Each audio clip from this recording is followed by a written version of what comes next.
Bonsoir à tous, bienvenue dans ce bref tour du monde consacré en grande partie à la qualification héroïque des éléphants du Côte d'Ivoire pour les demi-finales de la CAN de football qui se tient depuis le 13 janvier dans notre pays. Nous nous intéressons pour commencer aux réactions des populations au lendemain du succès de nos pachydermes. La Côte d'Ivoire a battu le Mali hier par un score de 2-1 dans les dernières minutes de prolongation de ce derby ouest-africain, obtenant ainsi son passeport pour la suite de la compétition dans les rues d'Abidjan. Cette victoire de notre équipe nationale continue d'être célébrée. Un jour après, les Ivoiriens se prononcent sur ce choc Côte d'Ivoire-Mali qui a tenu toutes ses promesses au micro de Georgette Ido Fofana, dont le compte-rendu vous sera proposé tout à l'heure dans la grande édition. Toujours à propos de ce quart de finale Côte d'Ivoire-Mali, les Ivoiriens étaient opposés hier aux Maliens au stade de la paix de Bouaké. L'ambiance et l'émotion étaient au cœur de nos compatriotes qui sont passés par tous les sentiments. Les supporters ont envahi les rues et les villages Kan des communes d'Abobo et d'Adjamé. Malgré les difficultés, les éléphants de Côte d'Ivoire sont sortis vainqueurs de ce match en toute humilité, selon Aïssita Diarra et Aïcha Guéry. Dès que les supporters de ce village Kan suivent le match qui oppose les Maliens à la Côte d'Ivoire à l'Agora dans la commune d'Abobo. Ces supporters ont droit à un espace bien aéré avec des écrans géants à leur disposition. Je suis très confiant et je sais qu'on va gagner le Mali parce qu'on a toujours gagné le Mali. On va jouer bloc bas et on va passer prolongé par les contre-attaques où Sébastien avec Adega va rentrer avec Jakité. On va gagner. Ils sont tous attentifs et attendent la victoire de leur équipe.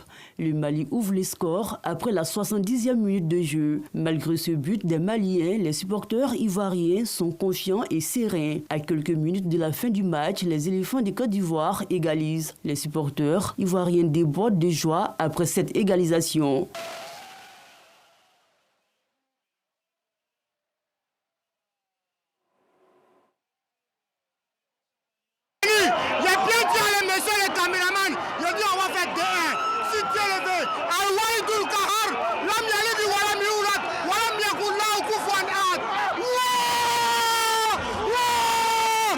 Vraiment, on est encore plus rassurés au fait. L'Ivoirien, le découragement n'est pas ivoirien. Nous allons gagner encore. On va même pas aller au tir au but. Après les 90 minutes réglementaires, les deux équipes coupent la poire en deux. Il faut aller à la prolongation. Et c'est lors du temps additionnel que la Côte d'Ivoire marque son second but. C'est l'allégresse totale chez tous les supporters ivoiriens. Le représentant du maire d'Abobo, Kandia Kamara, est heureux. La Côte d'Ivoire face au Mali, nous connaissons toujours le victorieux. Je suis très heureux. Je voudrais remercier son Excellence Alassane Ouattara. Et il faut remercier les éléphants. Il faut remercier les jeunes joueurs qui ont vraiment eu le courage et qui se sont donnés un corps âme. Un peu plus loin, à Bakassi, dans la commune d'Adjamé, la joie et le bruit des vuvuzelas étaient au rendez-vous. Ma joie est très très grande parce que quand je passe, les gens disaient que la Côte d'Ivoire va tomber. Donc moi j'ai dit, Dieu, avec Dieu, marabout peut rien.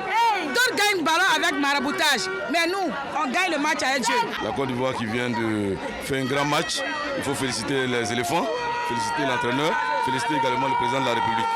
Ça, c'est une grande joie qui nous anime aujourd'hui. Cette canne-là, ça doit rester en Côte d'Ivoire. Si Dieu le veut, ça va rester. Ambiance électrique en Côte d'Ivoire après la victoire des éléphants. Les supporters ivoiriens envahissent les rues et ruelles du pays pour exprimer leur joie. Et puis le district des montagnes a aussi célébré la qualification de la sélection ivoirienne pour les demi-finales de la 34e édition de la Coupe d'Afrique des Nations de football. Les populations de l'ouest montagneux de notre pays n'ont pas dormi dans la nuit d'hier à aujourd'hui en raison de la célébration de la victoire des éléphants de Côte d'Ivoire face aux aigles du Mali. Des précisions avec Gervais Kouassi du bureau régional RTI Mans à 19h30. Enfin, le dossier de RTI2 nous conduira ce soir à Yamoussoukro. La CAN 2023 qui a débuté le mois dernier en Côte d'Ivoire est une compétition qui draine du monde. Des populations venues de plusieurs pays se retrouvent dans la capitale politique ivoirienne et au-delà. C'est aussi un moment propice pour faire de bonnes affaires. L'hébergement est du ressort des structures hôtelières. Comment ces établissements arrivent-ils à loger ces nombreux visiteurs sans qu'il y ait des plaintes et des désagréments? Réponse à cette interrogation dans quelques instants à travers le reportage de Théodore Zouzou et Clément Bocco. Rendez-vous à 19h30.